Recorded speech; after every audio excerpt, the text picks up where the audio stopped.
haq, membunuh orang lain dengan cara yang tidak benar, membunuh orang yang diharamkan oleh Allah Subhanahu wa taala untuk melakukannya kecuali dengan alasan yang benar.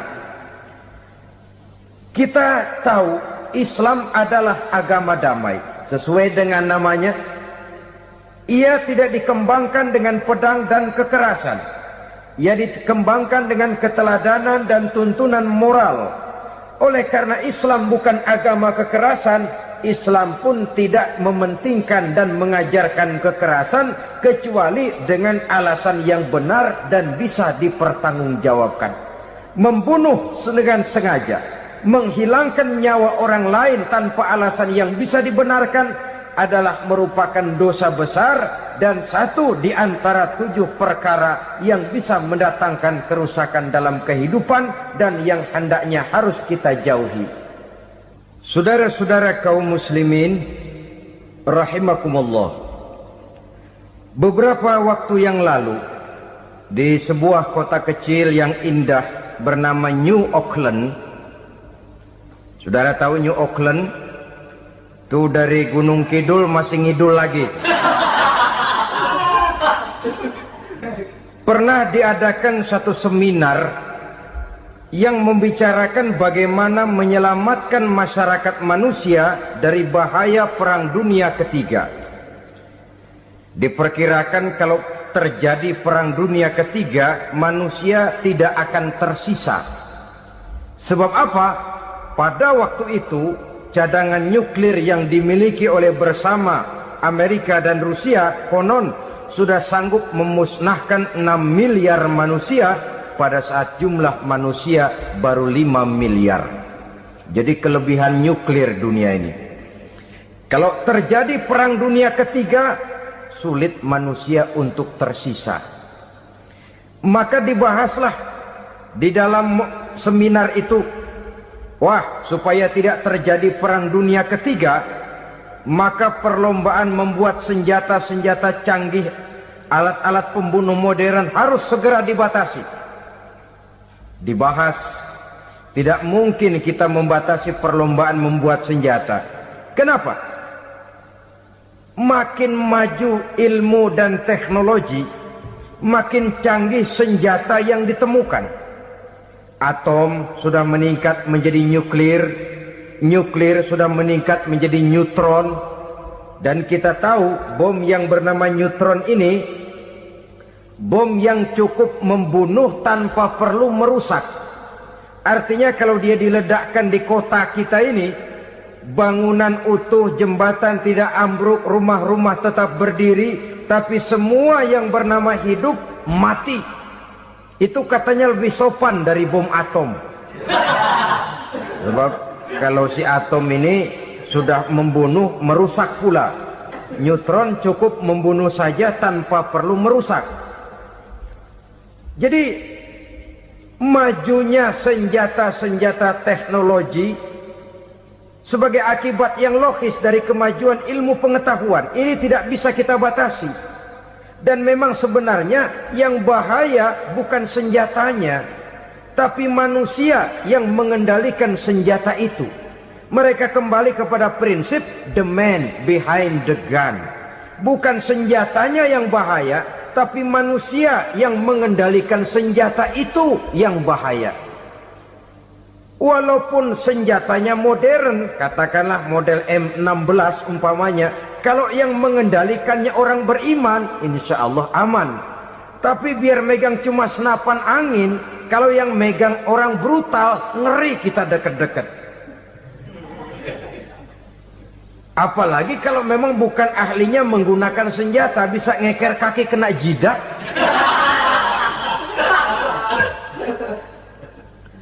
Mereka kembali kepada prinsip lama yang tetap baru, bukan senjatanya yang harus dibatasi, manusia yang mengendalikan senjata itu yang perlu dibicarakan. Nah, kalau begitu, agar manusia tidak mempergunakan senjata sewenang-wenang, apa yang harus kita lakukan? Ya, manusianya harus bermoral. Ya, tapi moral yang mana? Di dunia ini banyak ajaran tentang moral. Itu pun mudah saja. di sini kan kita undang saja ahli dari berbagai agama untuk membicarakan konsep perdamaian menurut agamanya masing-masing. Baik, setuju itu, setuju. Maka tampillah para ahli agama, mereka kembali kepada prinsip moral daripada konsep yang terkandung di dalam ajaran agama untuk menegakkan perdamaian. Mula-mula naiklah ahli dari agama Hindu, dibacakan konsep perdamaian menurut ajaran agama Hindu, bahwa untuk damai manusia harus meninggalkan nafsu keduniaannya, menempuh samsara dan sebagainya untuk mencapai nirwana, menjauhi kemegahan dan kemewahan dunia. Ini lalu dibahas, rasanya juga tidak mungkin ini. Kemudian dari agama Nasrani, bahwa untuk damai manusia harus menciptakan sifat kasih sayang. Kalau ditampar pipi kiri, berikan pipi yang kanan. Kalau diberikan selendang, berikan baju. Nanti orang kasihan, lalu dia tidak akan nampar lagi. Ketika ini dibahas, ternyata rasanya pun tidak mungkin bisa diterima. Karena apa? Di zaman sekarang orang ditampar pipi kiri, dikasih pipi kanan. Bukan kasihan, gemes. Damai belum tentu, bonyok udah jelas. Lalu ketika dibacakan konsep perdamaian menurut Quran, di mana disampaikan ayat wa jazaa'u sayyi'atin sayyi'atun misluha faman afa wa aslaha fa ajruhu 'ala Allah. Balasan terhadap satu kejahatan adalah kejahatan yang seimbang. Tetapi barang siapa yang memberi maaf dan mencari jalan damai, itulah yang terbaik dan akan mendapat pahala dari Allah Subhanahu wa ta'ala. Kamu tidak salah ditampar pipi kirimu, tampar lagi pipi kirinya sekeras dia menampar pipi kirimu. Nanti orang tidak mau menampar kita karena dia tahu kalau dia tampar kita, dia akan menderita tamparan sekeras dia menampar kita. Akan terjadilah prinsip saling hormat menghormati, tidak saling ganggu, tidak saling usil, tidak saling jahil. Atas dasar ini perdamaian bisa ditegakkan. Mereka bisa menerima konsep ini, tapi kemudian seminar ditutup tanpa satu keputusan resmi. Kenapa? Terus terang mereka kagum dengan konsep Islam, tapi sentimen lama terhadap nilai-nilai Islam telah menutup mata mereka untuk menerima kebenaran dari ajaran Al-Quranul Karim. Saudara-saudara kaum muslimin rahimakumullah, kembali kita kepada persoalan pokok. Roh adalah dari Allah, dia akan kembali kepada Allah, milik mutlak dari Allah. Tidak pantas kita merampasnya dari orang lain. Tidak wajar kita menghilangkannya tanpa alasan yang dibenarkan oleh agama. Di zaman sekarang, akibat persaingan hidup yang makin tajam, lapangan kerja yang makin sulit, tensi ekonomi yang makin tinggi, atau karena nilai moral yang makin rendah, atau juga karena rapuhnya pegangan orang kepada agama, nyawa rasanya sudah sedemikian murahnya. Berbagai kasus membuat berdiri bulu roma kita. Ada mayit, ada manusia dipotong 6, dicincang macam kambing. Ada yang dipotong 5, ada yang dipotong 13, dikardusin, dibuang ke tempat sampah. Inna lillahi wa inna ilaihi raji'un. Gejala apa ini? Kanibalisme. Manusia sudah demikian sadisnya, manusia sudah sedemikian buasnya, sehingga sesama manusia diperlakukan seperti hewan.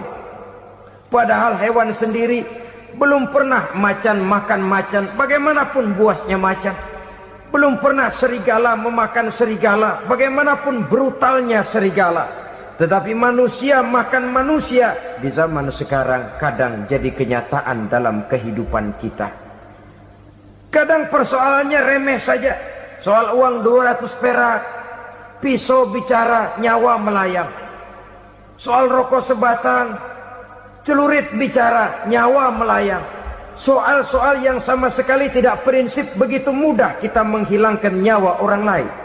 Padahal Nabi pernah memperingatkan, apabila dua orang muslim sudah berkelahi dan berbunuh-bunuhan, al-qatil wal maqtul finnar, yang membunuh dan yang terbunuh dua-duanya neraka.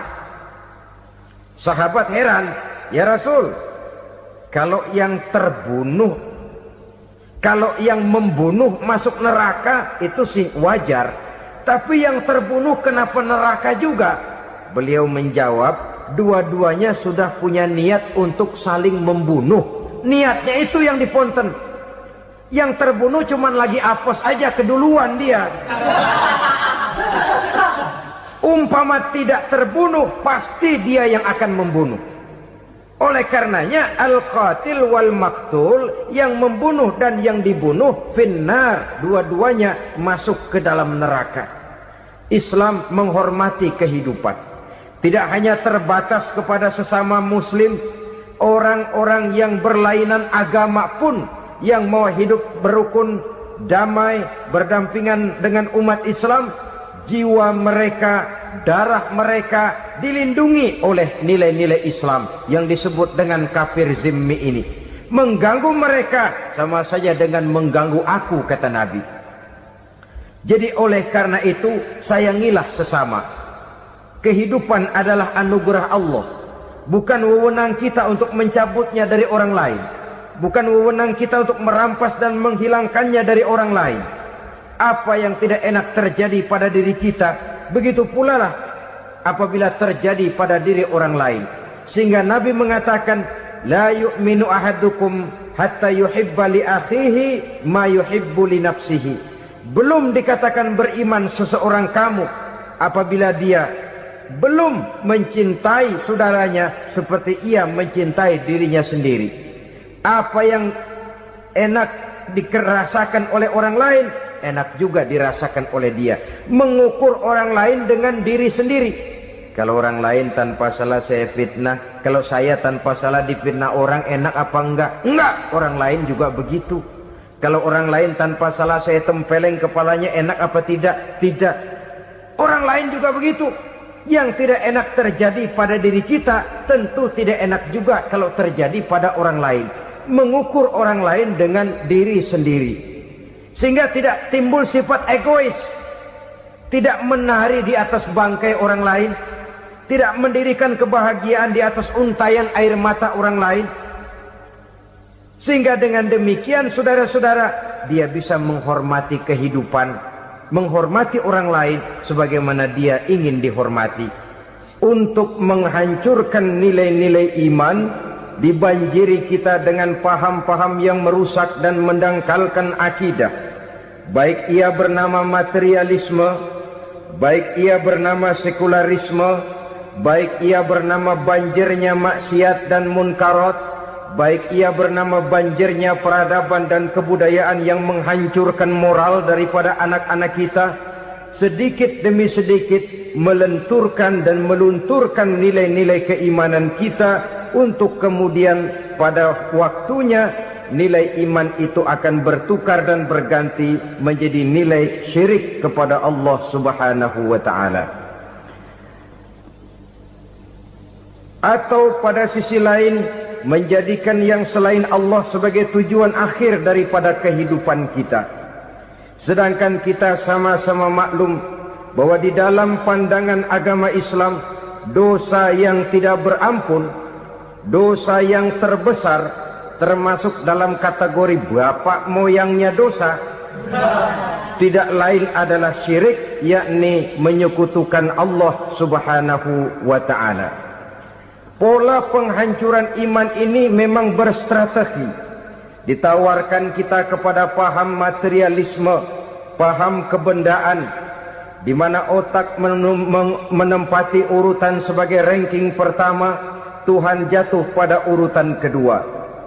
Lalu menyusul kepada paham sekularisme, Allah dipisahkan dari seluruh kegiatan hidup ini, untuk pada gilirannya menjadikan yang selain Allah sebagai tujuan akhir daripada seluruh kegiatan hidup kita.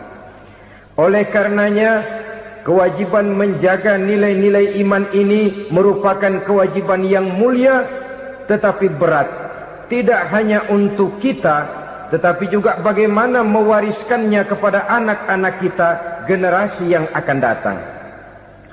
Orang-orang tua bijaksana yang diceritakan di dalam Al-Quran, kalau sudah berpikir tentang anak-anaknya, pertanyaan yang paling mereka risaukan ialah, ma ta'buduna min ba'di. Anakku, kalau pada satu saat aku, ayahmu sudah tidak ada lagi di dunia ini, meninggalkan kamu semua, ma ta'buduna min ba'di, apa yang akan kamu sembah nak? Jikalau sekarang ayahmu masih mau ke masjid, masih mau melakukan rukuk dan sujud, masih beribadah menyembah Allah Subhanahu wa ta'ala, kalau orang tuamu sudah tidak ada, ma ta'buduna min ba'di, masihkah engkau mau datang ke masjid? Masihkah engkau mau rukuk dan sujud? Masihkah engkau mau menyembah Allah Subhanahu wa ta'ala? Pertanyaan ini yang dipikirkan oleh Nabi Yakub kepada putra-putranya. Pertanyaan ini yang diteruskan oleh Nabi Ibrahim kepada anak-anaknya. Pertanyaan ini yang diwariskan oleh generasi ulama salafus saleh kepada para generasi berikutnya. Bagaimana kita generasi sekarang? Kita orang-orang tua sekarang bukan berfikir ma ta'buduna min ba'di, malah yang kita fikirkan ma ta'kuluna min ba'di. Kalau bapak tidak ada nanti kamu makan apa nak? Perkara kamu nyembah apa, urusan nomor 18. Yang penting kamu nanti hidup bisa makan nak. Maka kita sibuk mewariskan harta kepada anak-anak kita. Kita sibuk mewariskan kebun dan tanah kepada anak-anak kita. Kita sibuk mewariskan pabrik kepada anak-anak kita, sementara kita lupa mewariskan intan yang paling mahal, mewariskan mutiara yang paling berharga, yaitu nilai iman kepada Allah Subhanahu wa ta'ala. Alangkah baiknya apabila warisan harta, warisan tanah dan kebun, warisan rumah dan pabrik didasari lebih dahulu dengan mewariskan nilai iman kepada Allah Subhanahu wa ta'ala. Sebagai orang-orang tua, kita boleh bersedih kalau anak kita tidak mengerti komputer.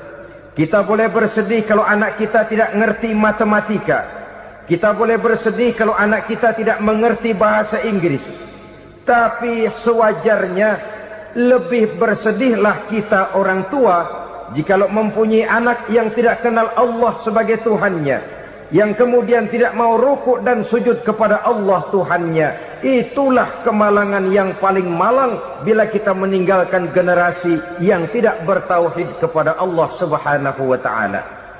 Betapapun anak kita tidak ngerti komputer, saudara, paling-paling kerugiannya cuma kerugian dunia. Masuk dia ke alam barzakh, munkar nakir tidak akan sempat tanya kau belajar komputer apa tidak. Kumpul dia di padang mahsyar, malaikat juga tidak akan tanya matematikamu nilainya berapa. Yang ditanya, kau kenal Allah, kau rukuk dan sujud kepadanya, kau pernah datang ke masjid. Oleh karena itu sekali lagi, menjaga nilai iman tidak hanya untuk kita, tetapi juga mewariskannya kepada anak-anak kita, generasi yang akan datang. Sungguh kemalangan yang paling besar apabila kita meninggalkan anak-anak kita. Mereka kita tinggalkan lemah ekonominya, itu tidak baik. Mereka kita tinggalkan lemah otaknya, itu pun akan membuat mereka tertinggal oleh yang lain. Tapi yang paling celaka, jikalau kita tinggalkan mereka dalam kondisi lemah imannya, rapuh akidahnya, tidak baik dan tidak betul keyakinan hidupnya. Oleh karena itu Nabi berpesan, jauhilah 7 perkara yang merusak. Yang pertama, syirik kepada Allah Subhanahu wa ta'ala. Menyekutukan Allah baik dalam ucapan, dalam keyakinan, ataupun dalam perbuatan. Ini perkara pertama yang termasuk 7 perusak besar di dalam kehidupan. Kalau sudah jatuh kita ke lembah syirik, bagaimanapun banyak kebaikan yang kita kerjakan, berjiwa sosial, bertangan pemurah, gemar menolong orang lain, kalau memang dasarnya syirik, maka seluruh kebaikan kita akan hancur, tidak akan ada nilainya dalam pandangan Allah Subhanahu wa ta'ala. Dalam pandangan manusia, mungkin kita dicatat sebagai orang sosial, gemar menolong orang lain, tidak berpangku tangan melihat orang yang mendapat kesulitan, tapi oleh karena dasarnya syirik, dasarnya tidak mentauhidkan Allah, maka seluruh nilai kebaikan yang kita kerjakan tidak akan ada nilainya dalam pandangan Allah Subhanahu wa ta'ala. Maka jagalah iman kita jangan sampai dihinggapi penyakit syirik yang bagaimana kecilnya sekalipun. Sekali lagi, baik syirik dalam bentuk ucapan, syirik dalam bentuk keyakinan, sampai kepada syirik dalam bentuk perbuatan, kita berhindar kepada sifat-sifat yang sedemikian itu. Karena apa? Dalam satu ayat Quran Allah Subhanahu wa ta'ala menjelaskan, innallaha la yaghfiru ayyushraka bih wa yaghfiru ma duna dzalika liman yasha. Allah tidak akan memberi ampun kepada orang-orang yang menyekutukannya, tapi Allah masih mau memberikan ampun kepada dosa-dosa yang selain itu bagi orang-orang yang dikehendakinya. Dosa selain syirik, apabila kita bertaubat, Allah masih mau mengampuni.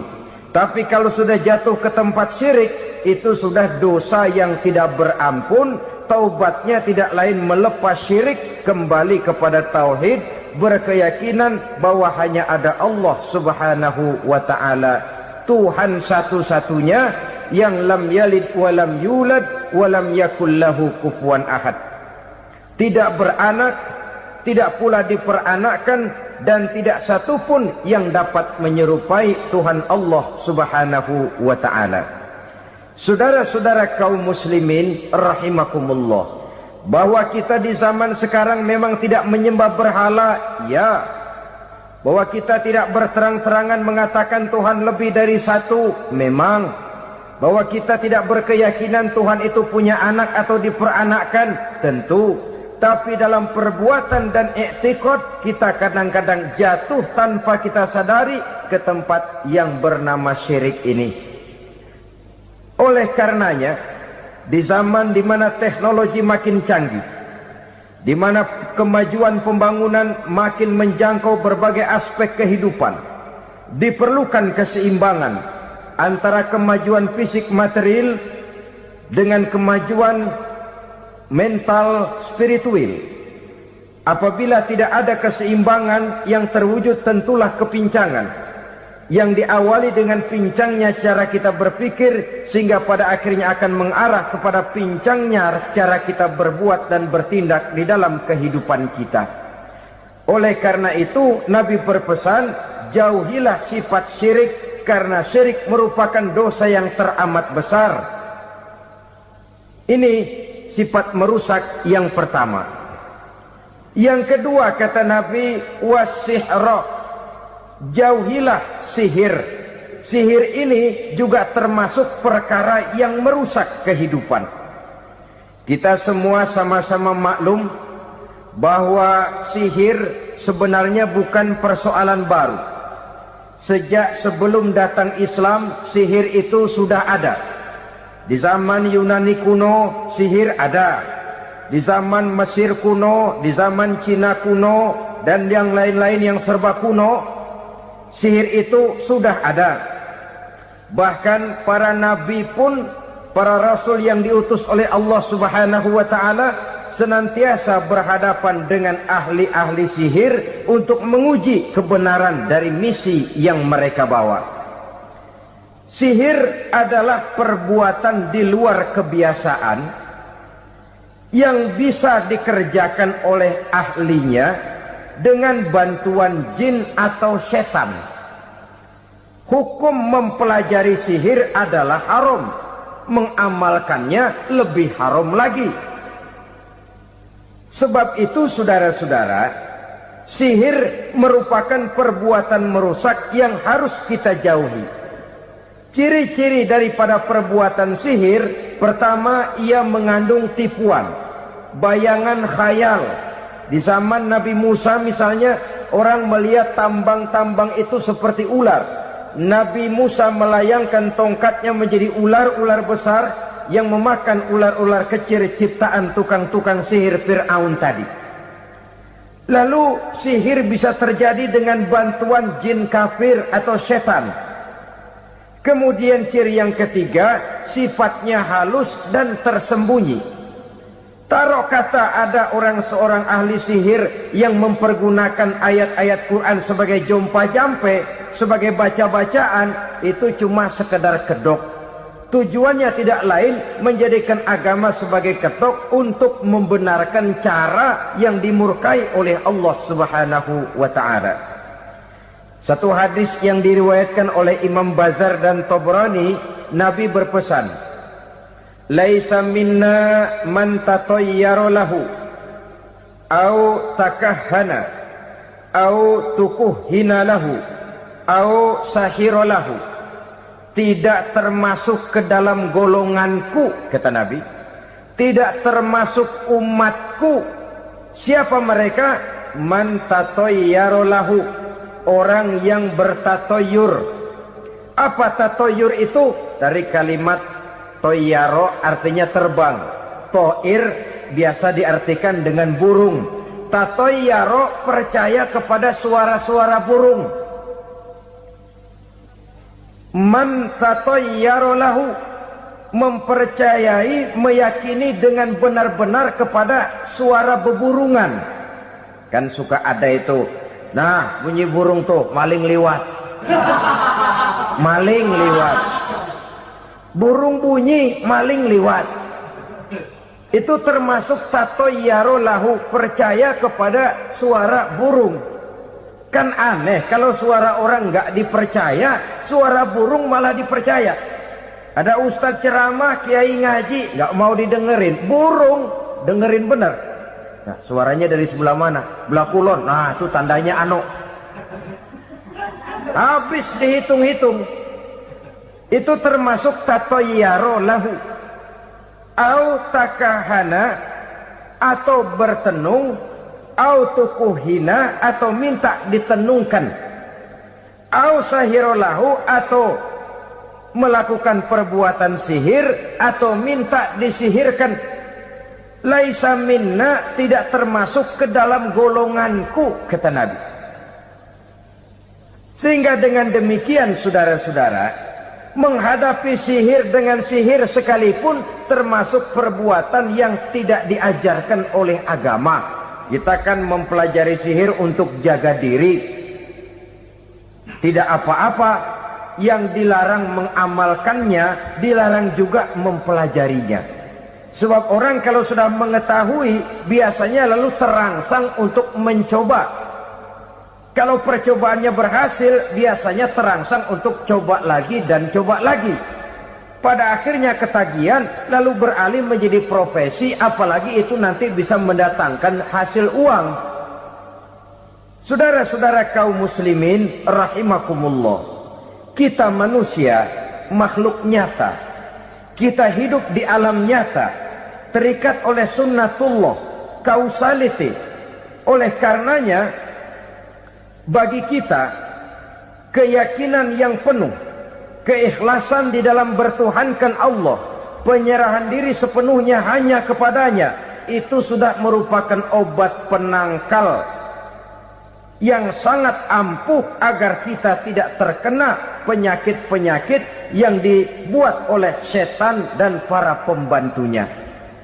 Sehingga beberapa ayat Quran mengajarkan, misalnya a'udzu bikalimatillahi tammati min syarri ma khalaq, atau bismillazi la yadurru ma'asmihi syai'un fil ardi wala fis sama, dengan menyebut nama Allah yang tidak bisa mendatangkan bahaya sedikit pun, dari baik yang datang dari langit maupun yang datang dari bumi.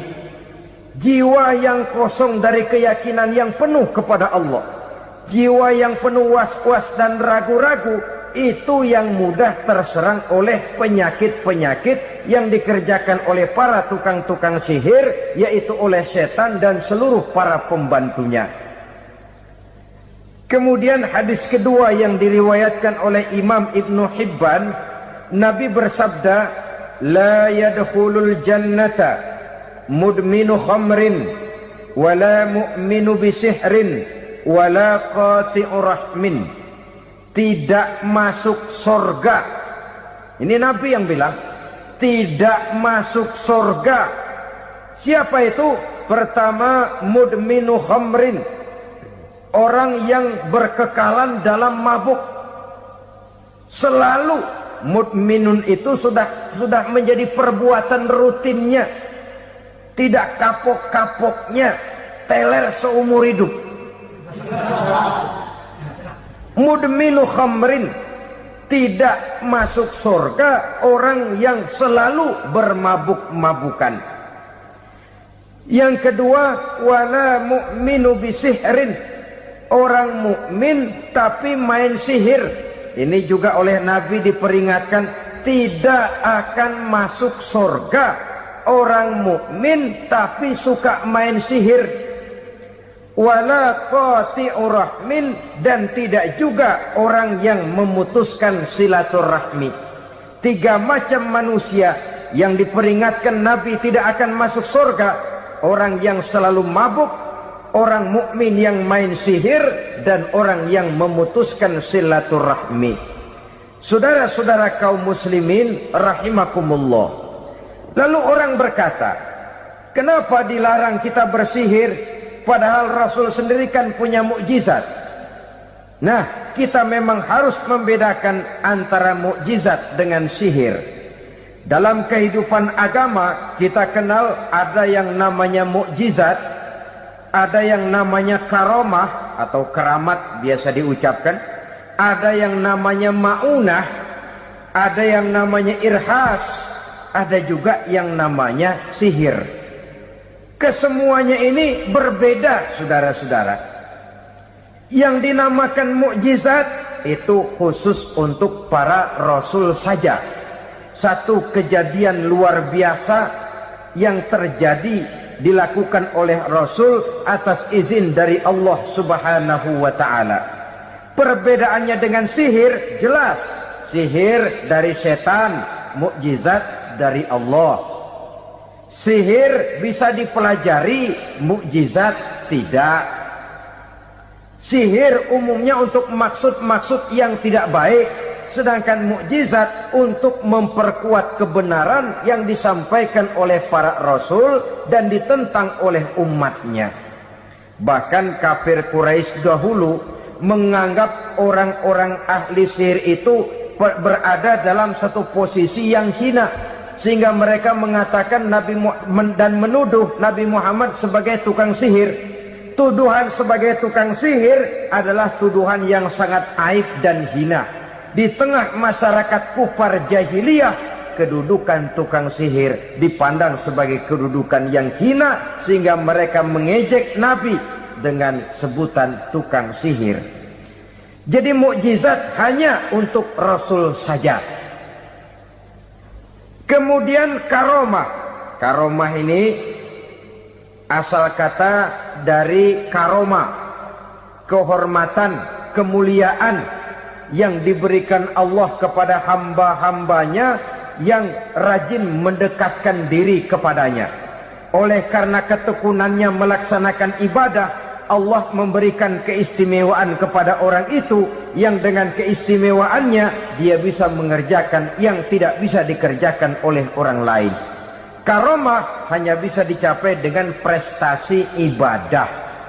Kalau sihir, mau ibadah apa enggak, asal dia belajar, bersatu dan berteman dengan setan, memenuhi persyaratan-persyaratan setan, biasanya lalu bisa. Sedangkan karomah tidak mungkin terwujud tanpa orang mendekatkan diri sedekat-dekatnya kepada Allah Subhanahu wa ta'ala. Maka kita lihat biasanya orang-orang yang punya ilmu sihir, mukanya rata-rata nggak enak dilihat. Kumuh, jauh dari air wudhu, jauh dari sujud kepada Allah, malah berteman dengan setan, menjadi pelayan-pelayannya setan. Saudara-saudara, adapun maunah, keistimewaan yang diberikan Allah kepada hamba-hambanya yang belum sampai kepada tingkat wali, tapi orang itu lebih banyak kebaikannya daripada kesalahannya. Umpamanya, saudara jalan bertiga di pinggir jalan, saudara ada pada posisi di tengah, lalu bertiga ini ketabrak mobil, menurut perhitungan saudara mati lebih dahulu.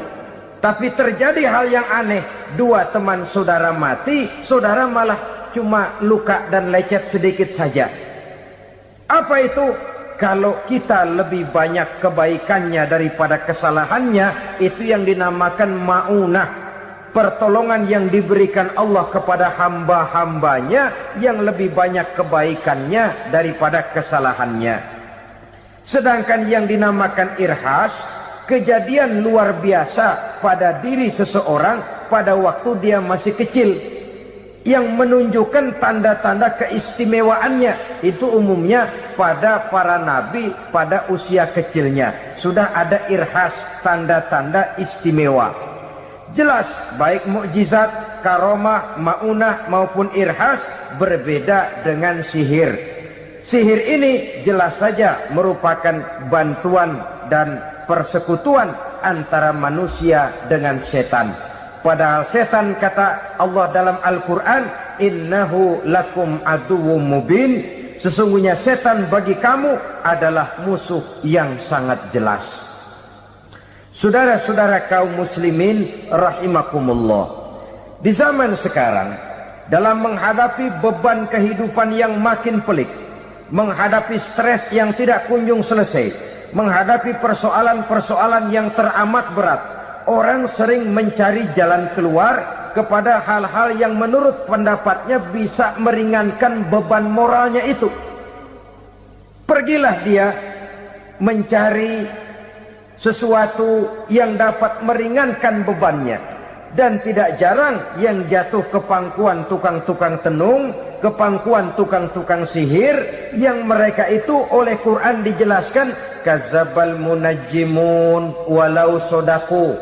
Tukang-tukang tenung, tukang-tukang sihir, mereka itu bohong walaupun benar. Maksudnya bohong walaupun benar, artinya kalau yang mereka kerjakan benar, itu sih kebenaran. Benar dengan kebenaran itu lain. Kebenaran, kebetulan bisa, tapi tidak untuk selalu. Apalagi kalau itu sudah membahayakan kehidupan orang lain. Jadi oleh karena itu Nabi berpesan, jauhilah daripada sihir. Kalau sudah jauhilah dari sihir, artinya ya jauhilah daripada mempelajarinya, jauhilah daripada bergaul dengan orang-orang yang ahli di bidang itu, karena dari pergaulan segalanya bisa menular. Baiklah saudara, ini yang kedua. Yang ketiga pesan Nabi, wa qatlan nafsil lati harramallahu illa bil haq, membunuh orang lain dengan cara yang tidak benar, membunuh orang yang diharamkan oleh Allah Subhanahu wa taala untuk melakukannya kecuali dengan alasan yang benar. Kita tahu Islam adalah agama damai, sesuai dengan namanya. Ia tidak dikembangkan dengan pedang dan kekerasan. Ia dikembangkan dengan keteladanan dan tuntunan moral. Oleh karena Islam bukan agama kekerasan, Islam pun tidak mementingkan dan mengajarkan kekerasan kecuali dengan alasan yang benar dan bisa dipertanggungjawabkan. Membunuh dengan sengaja, menghilangkan nyawa orang lain tanpa alasan yang bisa dibenarkan adalah merupakan dosa besar dan satu di antara 7 perkara yang bisa mendatangkan kerusakan dalam kehidupan dan yang hendaknya harus kita jauhi. Saudara-saudara kaum muslimin rahimakumullah, beberapa waktu yang lalu di sebuah kota kecil yang indah bernama New Auckland. Saudara tahu New Auckland? Tuh dari Gunung Kidul masih ngidul lagi. Pernah diadakan satu seminar yang membicarakan bagaimana menyelamatkan masyarakat manusia dari bahaya Perang Dunia Ketiga. Diperkirakan kalau terjadi Perang Dunia Ketiga, manusia tidak akan tersisa. Sebab apa?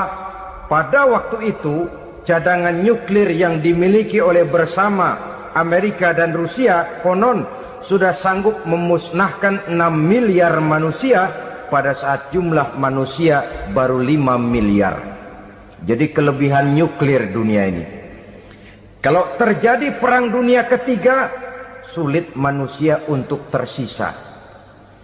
Maka dibahaslah di dalam seminar itu, wah, supaya tidak terjadi perang dunia ketiga, maka perlombaan membuat senjata-senjata canggih, alat-alat pembunuh modern harus segera dibatasi.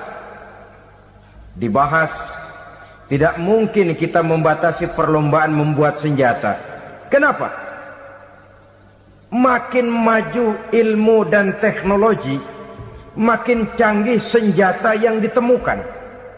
Atom sudah meningkat menjadi nuklir, nuklir sudah meningkat menjadi neutron, dan kita tahu bom yang bernama neutron ini bom yang cukup membunuh tanpa perlu merusak.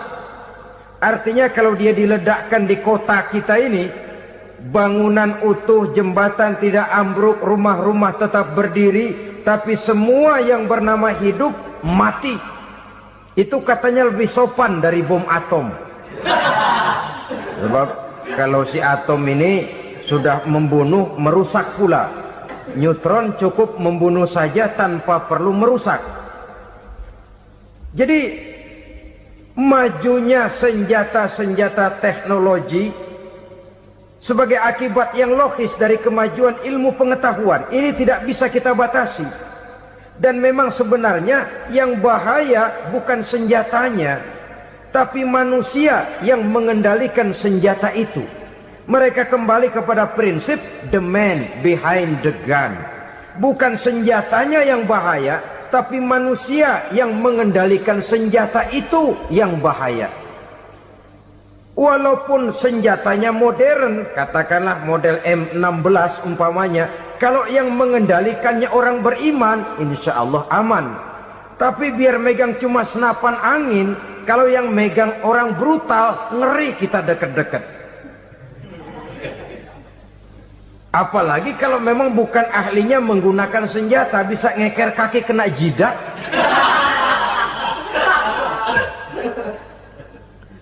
Mereka kembali kepada prinsip lama yang tetap baru. Bukan senjatanya yang harus dibatasi, manusia yang mengendalikan senjata itu yang perlu dibicarakan. Nah, kalau begitu, agar manusia tidak mempergunakan senjata sewenang-wenang, apa yang harus kita lakukan? Ya, manusianya harus bermoral. Ya, tapi moral yang mana? Di dunia ini banyak ajaran tentang moral. Itu pun mudah saja. Di sini kan kita undang saja ahli dari berbagai agama untuk membicarakan konsep perdamaian menurut agamanya masing-masing. Baik, setuju itu, setuju. Maka tampillah para ahli agama, mereka kembali kepada prinsip moral daripada konsep yang terkandung di dalam ajaran agama untuk menegakkan perdamaian. Mula-mula naiklah ahli dari agama Hindu, dibacakan konsep perdamaian menurut ajaran agama Hindu, bahwa untuk damai manusia harus meninggalkan nafsu keduniaannya, menempuh samsara dan sebagainya untuk mencapai nirwana, menjauhi kemegahan dan kemewahan dunia. Ini lalu dibahas, rasanya juga tidak mungkin ini. Kemudian dari agama Nasrani, bahwa untuk damai manusia harus menciptakan sifat kasih sayang.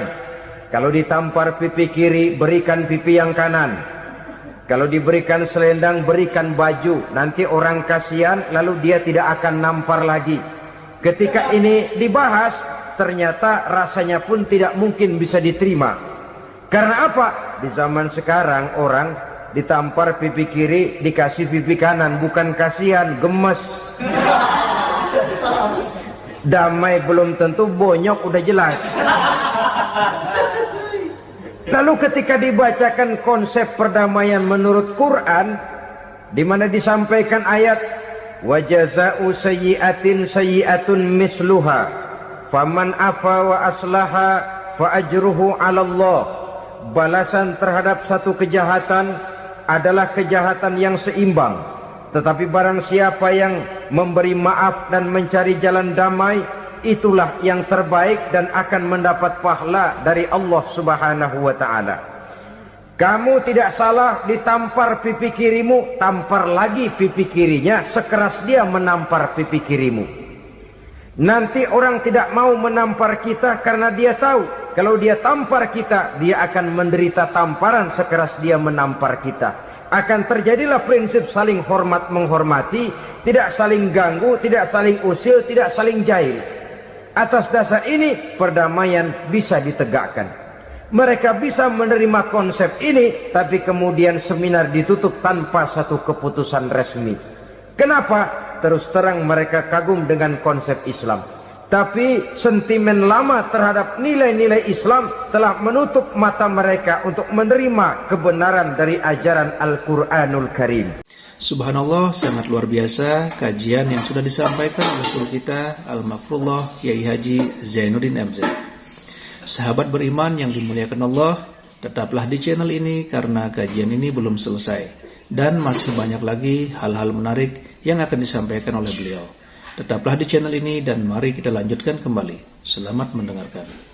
Saudara-saudara kaum muslimin rahimakumullah, kembali kita kepada persoalan pokok. Roh adalah dari Allah. Dia akan kembali kepada Allah, milik mutlak dari Allah. Tidak pantas kita merampasnya dari orang lain. Tidak wajar kita menghilangkannya tanpa alasan yang dibenarkan oleh agama.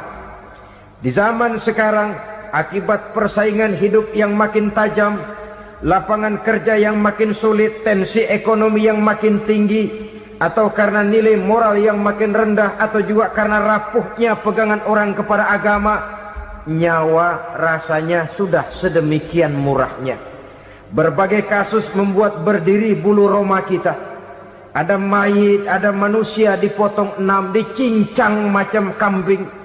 Ada yang dipotong 5, ada yang dipotong 13, dikardusin, dibuang ke tempat sampah. Inna lillahi wa inna ilaihi raji'un. Gejala apa ini? Kanibalisme. Manusia sudah demikian sadisnya, manusia sudah sedemikian buasnya, sehingga sesama manusia diperlakukan seperti hewan.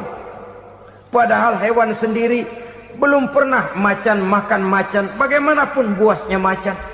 Belum pernah serigala memakan serigala, bagaimanapun brutalnya serigala. Tetapi manusia makan manusia di zaman sekarang kadang jadi kenyataan dalam kehidupan kita. Kadang persoalannya remeh saja. Soal uang 200 perak, pisau bicara, nyawa melayang. Soal rokok sebatang, celurit bicara, nyawa melayang. Soal-soal yang sama sekali tidak prinsip, begitu mudah kita menghilangkan nyawa orang lain. Padahal Nabi pernah memperingatkan, apabila dua orang muslim sudah berkelahi dan berbunuh-bunuhan, al-qatil wal maktul finnar, yang membunuh dan yang terbunuh dua-duanya neraka. Sahabat heran, ya Rasul, kalau yang terbunuh, kalau yang membunuh masuk neraka itu sih wajar, tapi yang terbunuh kenapa neraka juga? Beliau menjawab, dua-duanya sudah punya niat untuk saling membunuh. Niatnya itu yang diponten. Yang terbunuh cuman lagi apes aja, keduluan dia. Umpama tidak terbunuh, pasti dia yang akan membunuh. Oleh karenanya al-qatil wal maktul, yang membunuh dan yang dibunuh finnar, dua-duanya masuk ke dalam neraka.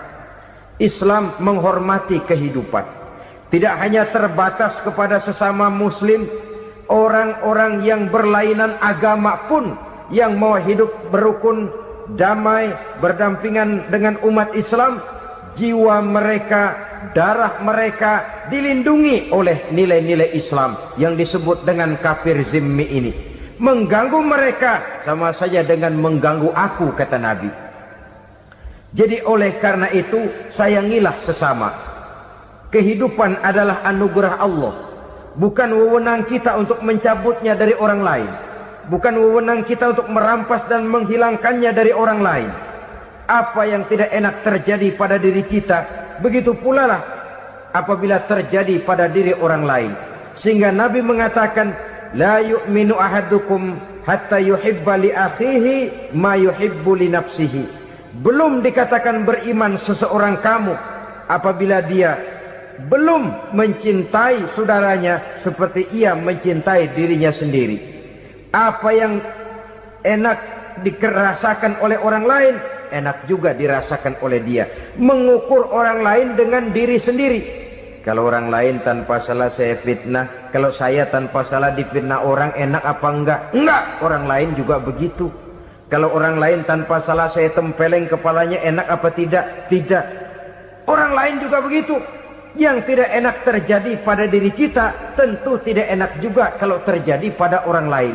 Mengukur orang lain dengan diri sendiri, sehingga tidak timbul sifat egois, tidak menari di atas bangkai orang lain, tidak mendirikan kebahagiaan di atas untayan air mata orang lain.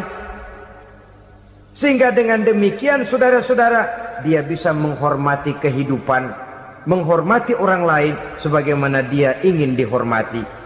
Inilah perbuatan ketiga yang merusak, membunuh orang lain dengan yang diharamkan Allah tanpa alasan yang benar.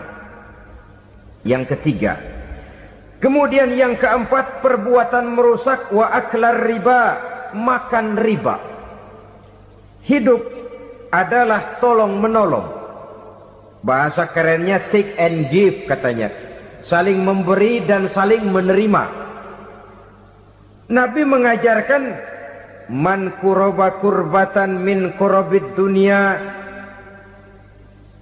karaballahu lahu kurbatan min kurabi yaumal qiyamah wallahu fi aunil abdi madamal abdu fi auni akhihi. Siapa yang meringankan beban dari beban-beban yang dirita seseorang di dalam kehidupan dunia, Allah akan meringankan bebannya daripada beban-beban yang harus dipikulnya di hari kiamat nanti. Wallahu fi aunil abdi madamal abdu fi auni akhihi. Allah senantiasa akan menolong seorang hamba selama hamba itu masih mau menolong saudaranya. Allah selalu akan menolong seorang hamba selama hamba itu masih mau menolong saudaranya. Apabila kita sudah berpangku tangan terhadap kesulitan orang lain, biasanya pun pada saat kita mendapat kesulitan, kita akan sulit juga memperoleh pertolongan. Nah, riba alias renten, kedoknya adalah menolong orang, tapi sama juga bulu buntutnya dilepas, palanya dicekek. Menolong orang pada akhirnya menjadi beban bagi seseorang. Dan memang mencari orang-orang yang berada dalam posisi kesulitan. Biasanya di daerah-daerah di mana musim paceklik jadi lapangan kerja sulit, sedangkan urusan perut tidak bisa ditunda, akhirnya orang terjebak ke dalam rentenir, ke dalam riba, ke dalam renten. Bunga berbunga, sehingga satu saat jumlah bunganya bisa lebih besar dari jumlah pinjaman pokoknya. Kemudian kalau juga ternyata tidak bisa dibayar, rumah jadi taruhan. Memang rumah satu-satunya, begitu rumah ditarik mulain camping. Bukankah pada akhirnya akan mewariskan kesengsaraan? Oleh karena itu, kepada kita berusahalah jangan berhubungan dengan rentenir, jangan makan renten dan riba. Kepada mereka yang melaksanakan riba, walaupun mendatangkan keuntungan materi, tapi percayalah harta yang didapat dengan jalan riba tidak akan membawa keberkahan. Manakala tidak membawa keberkahan, dia tidak akan mendatangkan ketenangan di dalam kehidupan kita. Oleh karenanya, memakan harta riba termasuk perbuatan yang merusak sendi-sendi kehidupan sosial, merusak kehidupan orang lain, merusak kehidupan masyarakat, tetangga, pergaulan dan sebagainya. Yang kelima, wa akla malil yatim, memakan harta anak yatim dengan cara yang zolim. Nih, memang lezat. Anak yatim itu nggak tahu urusan apa-apa. Kita diamanahkan untuk mengurusinya. Kadang-kadang dibentuklah panitia penyantunan yatim piatu. Yatimnya mah tetap kelaparan, panitianya yang pada gendut.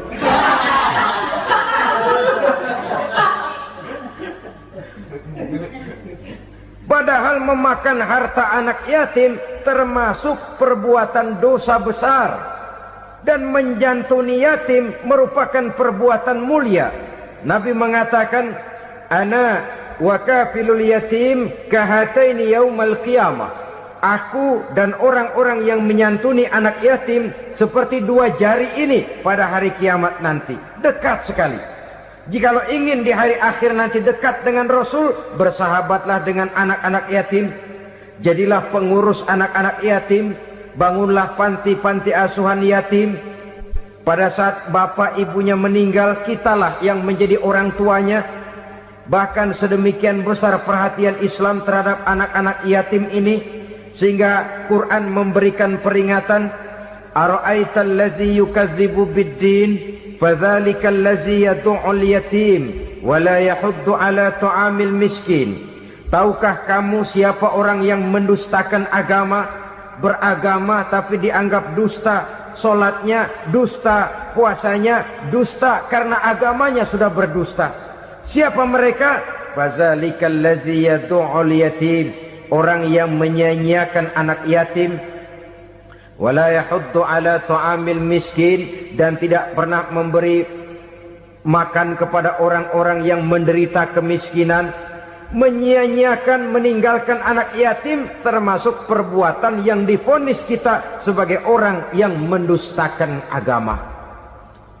Saudara-saudara kaum muslimin rahimakumullah, maka sangat dicela mengeksploitir anak-anak yatim, menjadikan mereka sebagai kedok untuk mencari kekayaan pribadi.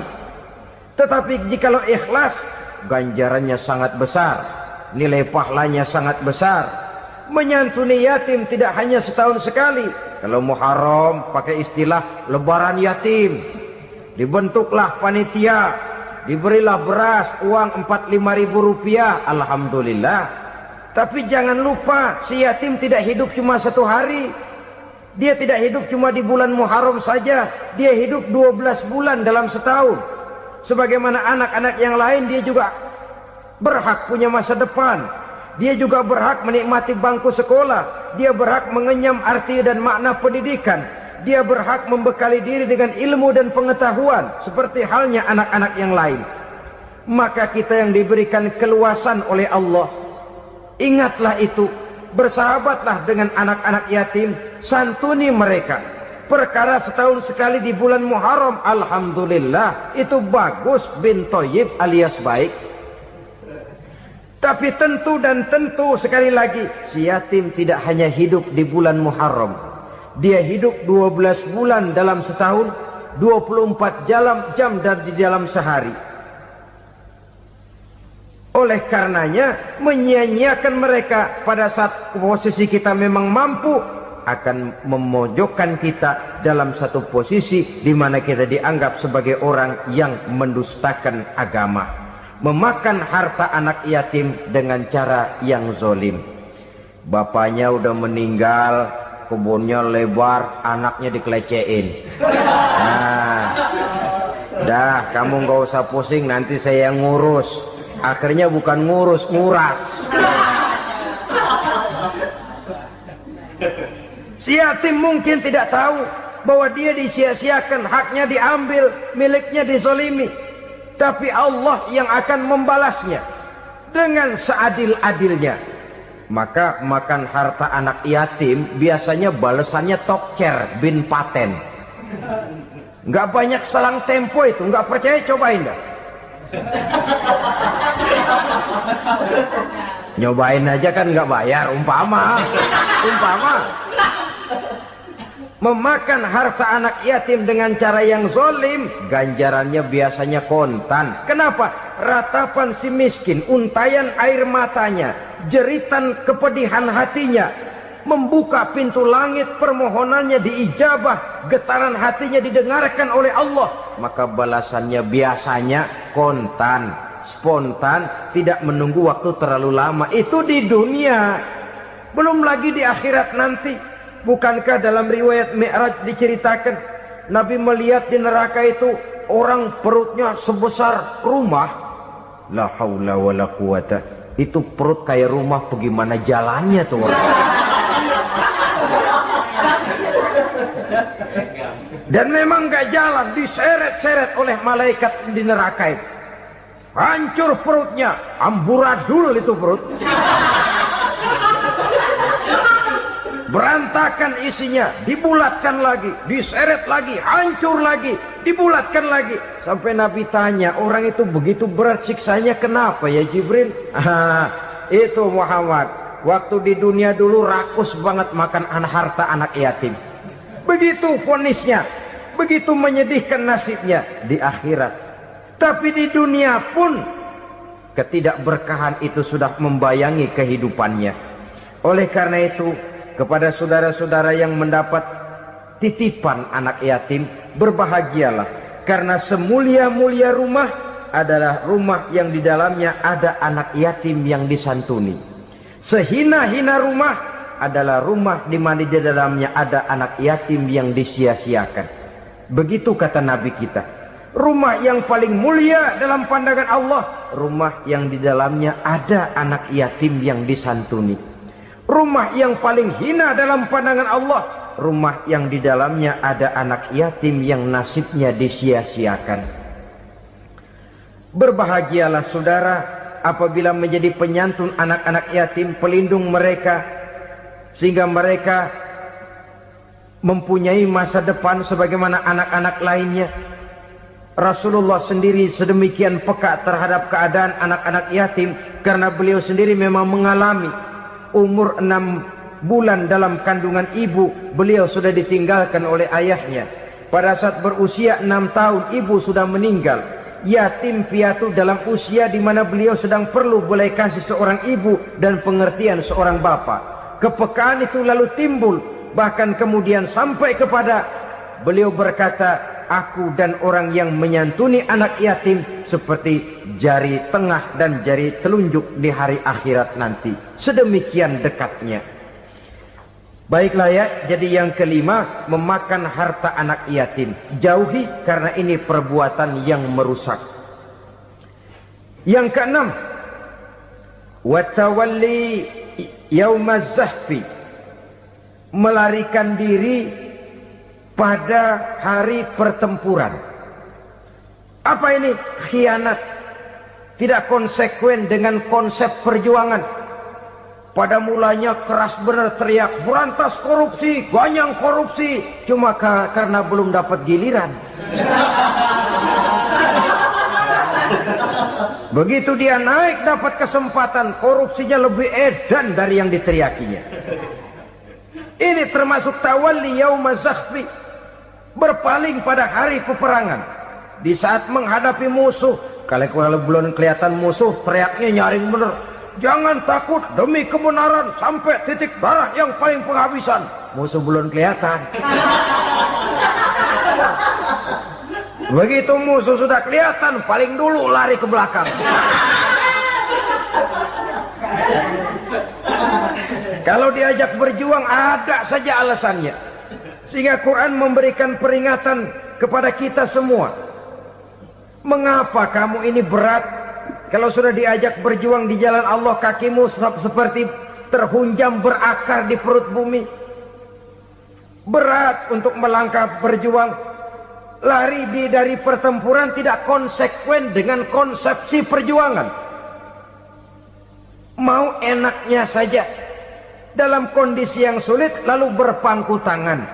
Ini termasuk ciri munafik yang di dalam Al-Quran disindir dengan bahasa kullama adha'a lahum masyaufi wa iza azlama alaihim qamu. Waktu terang mereka jalan, giliran gelap mereka mandek. Artinya, maksudnya, kalau giliran ada untungnya aja, rame-rame teriak Islam. Tapi begitu diminta berjuang, dituntut berkorban, rame-rame mundur. Waktu dilihat di Islam ada untungnya, rame-rame teriak Islam. Pak, saya Islam banget, Pak. KTP saya Islam, Pak. Pokoknya Islam banget dah. Tapi ketika diminta berjuang, dituntut sedikit berkorban, rame-rame mengundurkan diri. Tahun 65 PKI berontak. Waduh, waktu itu jadi orang Islam untung itu. Nggak dikejar-kejar, aman. Masjid rame, masjid, mobil-mobil mewah parkir di depan musola dan masjid. Kenapa? Waktu itu asal udah ke masjid aman. Islam selamat, untung. Tapi begitu keadaan aman, yang parkir di musola sepeda butut melulu.